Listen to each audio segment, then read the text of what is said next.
ನಮಸ್ಕಾರ ಎಲ್ರಿಗೂ ಅರುಣೋದಯ ಕನ್ನಡ ವ್ಲಾಗ್ಸ್ಗೆ ಸ್ವಾಗತ. ನಾನಿವತ್ತು ಶೀತ ಕೆಮ್ಮು ನೆಗಡಿಗೆ ಉಪಯುಕ್ತವಾದಂಥ ಶುಂಠಿ ಕಾಫಿ ಹೇಗೆ ಮಾಡೋದು ಅಂತ ತೋರಿಸ್ಕೊಡ್ತಾ ಇದ್ದೀನಿ. ಇದನ್ನು ಮಾಡೋದಕ್ಕೆ 1 ಲೋಟ ನೀರನ್ನು ನಾನು ಇಡ್ತಾ ಇದ್ದೀನಿ.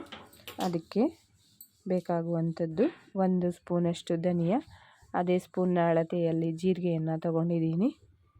ಮತ್ತು 3 ರಿಂದ 4 ಕಾಳಾಗುವಷ್ಟು ಮೆಣಸನ್ನು ನಾನು ತೊಗೊಂಡಿದ್ದೀನಿ. ಅದಾದ ನಂತರ 3 ರಿಂದ 4 ಲವಂಗ, ಒಂದು ಸ್ವಲ್ಪ ಚಕ್ಕೆ, 2 ಇಂಚಿನಷ್ಟು ಶುಂಠಿ, ಸ್ವಲ್ಪ ಬೆಲ್ಲವನ್ನು ಸೇರಿಸ್ಕೊತಾ ಇದ್ದೀನಿ. ಇದು 1 ಲೋಟ ನೀರು ಅರ್ಧ ನೀರಾಗುವಷ್ಟು ಕುದಿಸ್ಕೋಬೇಕು ನಾವು. ಅದಾದ ನಂತರ 1 ಚಿಟಿಕೆಯಷ್ಟು ಅರಿಶಿಣವನ್ನು ಸೇರಿಸಿಕೊಂಡು ಅದು ಕುದಿಯೋದಕ್ಕೆ ಬಿಟ್ಟು ಅದಾದ ನಂತರ 100 ml ಅಷ್ಟು ಹಾಲನ್ನು ಸೇರಿಸ್ಕೊತಾ ಇದ್ದೀನಿ ನಾನು. ಹಾಲು ಸಹ ಕುದಿಬೇಕು, ಸ್ವಲ್ಪ ಉಕ್ಕು ಬರೋವರೆಗೂ ಸಹ ನಾವು ಕಾಯಬೇಕಾಗುತ್ತೆ. ಇದು ನೆಗಡಿ ಕೆಮ್ಮು ಬಂದಾಗ ದಿನದಲ್ಲಿ 2 ಸಾರಿ ಮಾಡಿ ಕುಡಿಯೋದ್ರಿಂದ ನೆಗಡಿ ಕೆಮ್ಮು ಶೀತ ಸಹ ಅವಾಯ್ಡ್ ಆಗುತ್ತೆ. ತಲೆನೋವು ಸಹ ತುಂಬ ಕಮ್ಮಿ ಆಗುತ್ತೆ. ಸೊ ನೀವು ಮನೇಲಿ ಟ್ರೈ ಮಾಡ್ತೀರಾ ಅಂತ ಭಾವಿಸ್ತೀನಿ.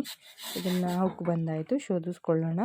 ಇದು ಆದಷ್ಟು ಬಿಸಿ ಬಿಸಿ ಇರುವಾಗಲೇ ಕುಡಿಯೋದ್ರಿಂದ ಗಂಟಲಿಗೆ ಆರಾಮದಾಯಕವಾಗಿರುತ್ತೆ. ಇದು ಹಾಲು ಕುಡಿಯೋಕ್ಕೆ ಇಷ್ಟ ಇಲ್ಲದೆ ಇರೋರು ಬರೀ ನೀರನ್ನೇ ಸಹ ಶೋಧಿಸಿ ಕುಡಿಬೋದು. ಇದನ್ನು ನೀವು ಮನೇಲಿ ಒಂದ್ಸತಿ ಟ್ರೈ ಮಾಡಿ. ನನ್ನ ಚಾನಲ್ನ ಸಬ್ಸ್ಕ್ರೈಬ್ ಮಾಡಿ. Thank you.